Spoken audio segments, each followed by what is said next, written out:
Hello again. Our President Matamela Cyril Ramaphosa says he has not violated his oath of office regarding the Phala Phala farm theft matter. He has delivered his submission to the panel looking into the 2020 burglary at his Limpopo farm. The deadline given to him in Parliament was yesterday, the 6th of November.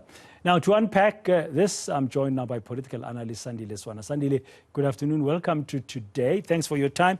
Well, the President has complied by all accounts from the President's statement with the deadline, which was yesterday. But he maintains his innocence, yet we still do not know exactly what happened there, because the couple of times he's had the opportunity to respond in Parliament during question and answer sessions in the last few months, he's refused to give any details.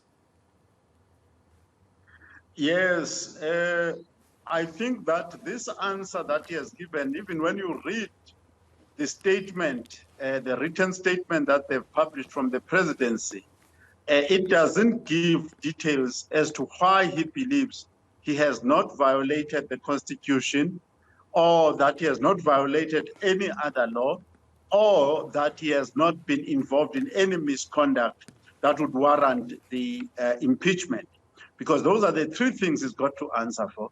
And I did, at some point in the past, ask, for instance, the public protector, the acting public protector, to say, what was the quality of the answers that Cyril Ramaphosa provided to the public protector on Phala Phala? Again, the public protector was saying, no, it's not their job to comment on the quality, because that's not their job. A person submits what he submits. So what we know now is that Cyril has submitted something. As to whether it's of any value or what value it is, we cannot know for now. Yes, I mean, let's not forget where this all began, in terms of the parliamentary process, when the ATM in Parliament called for the removal of the President, and then the Speaker, Nosiviwe Mapisa Ngagula, then setting up this independent panel. They've got about 10 days or so as a panel, the three-person panel, headed by Sandile Swana, the former Constitutional Court judge, and they need then to report to Parliament. Are you, or should we, not you, sorry Sandile, should we anticipate that having read his submissions, the panel might ask for more information? Because he is the person who's supposed to really shed light on what happened on his Phala Phala farm. There are signs that he has been given a fair chance to submit his side of the story.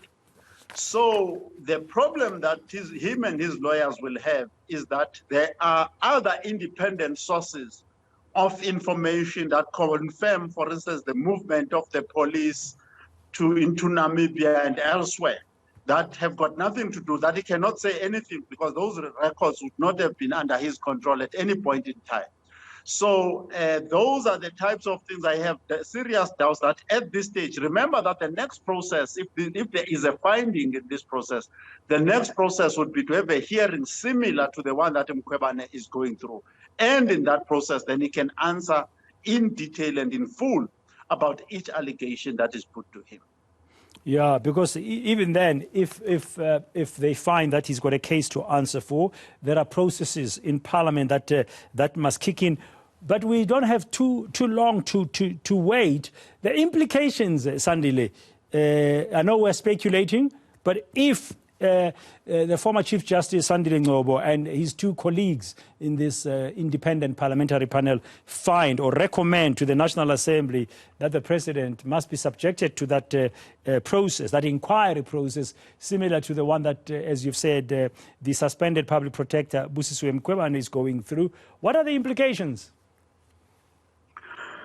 The implications, part of those implications would be exactly what Thabo Mbeki has already pointed out, that the President needs to be asked within the processes of the ANC at least to step aside and be given time to go and attend to that, which would then mean that he cannot participate in the political processes of the African National Congress, which would in all likelihood put paid to any ambitions that he has of attending to a second term as the President of South Africa. Those are some of the implications. The other implication is that if his comrades, the members of Parliament, try to band together and try to scupper this thing, then we will be back to the Zuma days. Then the political capital of the ANC will be eroded further. So there is a big probability that the ANC might be compelled to say, President, you are now a liability. At a minimum, step aside until this thing is fully cleared. Yeah, especially ahead of 2024 in terms of campaigning for those elections. It's going to be very interesting.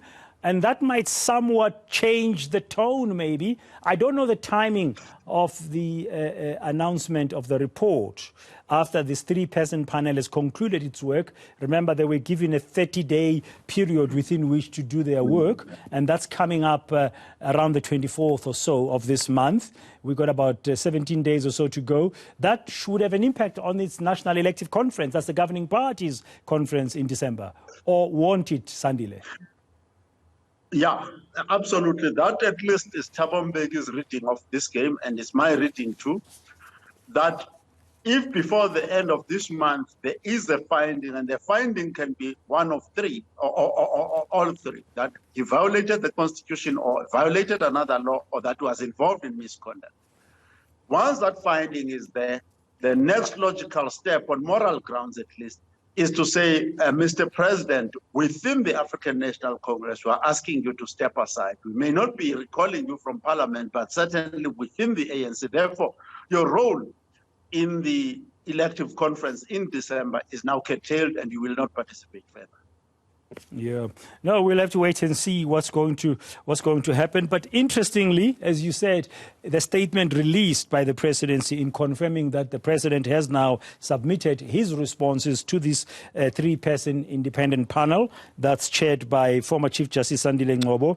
And let me mention that it includes Advocate Mahlape Silo, Senior Counsel, and former Judge Thokozile Masipa. These are strong legal minds. But it does not give us any details. But I find it interesting that it says he denies that he's guilty of any of the allegations made against him. It's going to be interesting what kind of detail will emerge about these all types of allegations leveled against President Matamela Cyril Ramaphosa. Thank you very much, Sandile Swana, for your time, insights and analysis this hour here on Today.